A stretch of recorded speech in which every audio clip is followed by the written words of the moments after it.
Hello Guardians, it is Ebontis. Xur has arrived. It is April 29th, and he is on Nessus up here in Watcher's Grave in his tree fort. So let's go through his inventory piece by piece.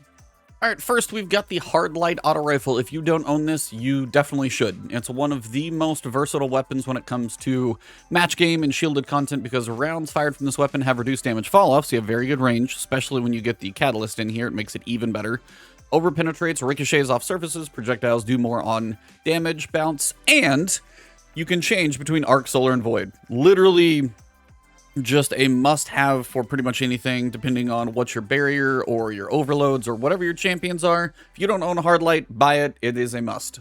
For the hunters, we've got the Gemini Jester. Interesting stat distribution, but basically dodges disorient nearby enemies and temporarily removes their radar. So very good in PvP in the right hands.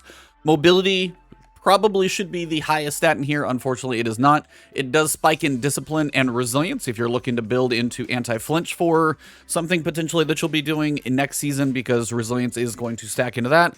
Unfortunately, 2 in recovery almost makes this not buyable just because most people do need a recovery.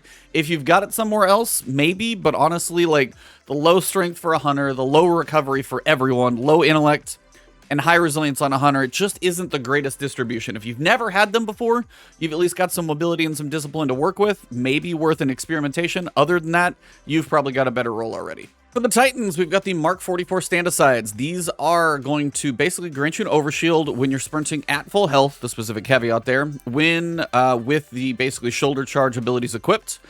Hits with these abilities recharge a portion of your melee energy, so you get some of that back. You can't kill with a shoulder charge in PvP anymore without the Peregrine Greaves, which is a different exotic. This one does have massive mobility, so if you're looking to spike up in mobility, low recovery, but you got some intellect, some strength in there, masterwork this thing, you are going to be sitting at about 80 in stats. If you're looking for something very high in mobility, and as you'll be running around a little bit maybe, but again, the stat distribution on this one, even if it's a 68, sadly not that helpful when it comes to a Titan. Typically going to want some resilience, some recovery. This is a shoulder charge based thing, so you would want higher strength. The mobility is just in the wrong place for this one personally. The Warlocks is basically a must buy though. You've got Void damage kills, increase ability energy recharge rate. That's for everything, so if you're using Void 3.0, which a lot of us are right now, still going to be a very good subclass. Even next season when Solar 3.0 comes out, Void 3.0 is still going to be solid. So if you do Void at all, this is the one to use.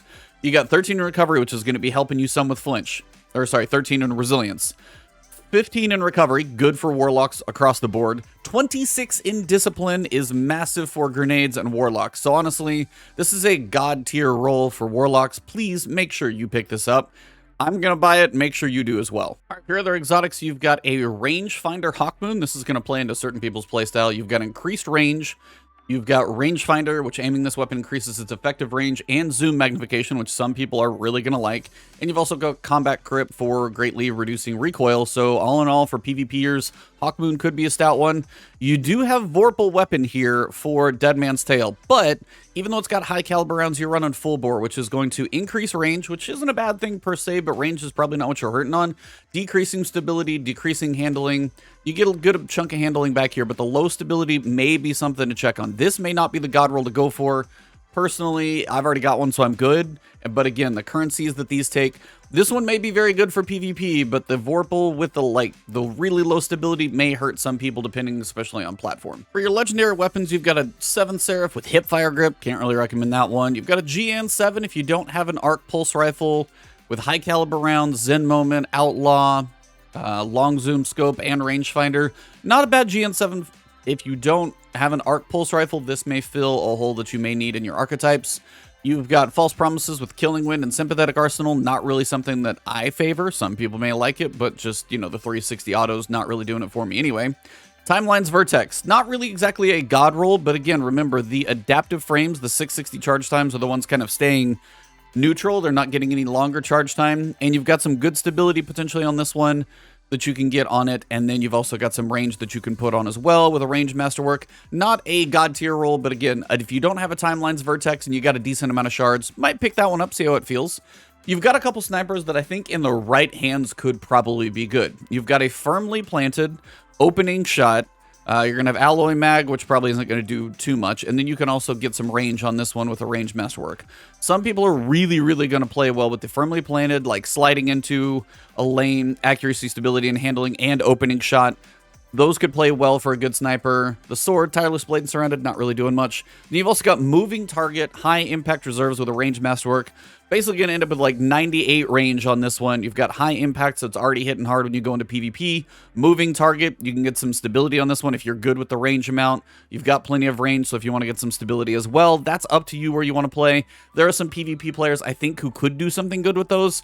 I'm not going to claim it, so comment below if you guys think any of these snipers are epic, or if there's any of these legendary weapons that I didn't shout out properly. As for the armor, the Titans is pretty lackluster. A 59, a 60, a 59, and a 53, so don't pick up any of those. Warlocks are not much better. 60 is the best one. Everything else is in the 50s, so Warlocks can skip the armor this week. For the Hunter, basically everything is garbage. 56, 54, 53, 57. Don't buy these. They're not worth it. And any of these armors are only going to be for transmog collection purposes. That's basically it. You got a couple snipers that might be good in the right hands. Decent arc pulse rifle if you don't have an arc pulse rifle. Timelines is not a bad fusion. Just don't think it's like a god roll, but you might pick it up, see how it feels in your hands.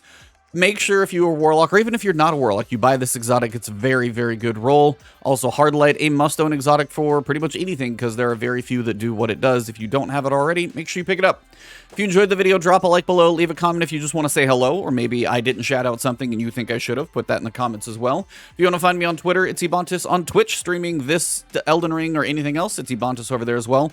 Those of you who are not subscribed, which many of you are not, hit that subscribe button, hit the alert bell. Helps my videos make it to you in the future for anything we got Guardian games. So I got a guide coming up next week for that one. And then also for those of you who are YouTube members or Patreon subscribers, thank you for the extra support. All of you are awesome. I will see you next week for a video coming for Guardian games for sure. Probably multiple for that one, so see you next week.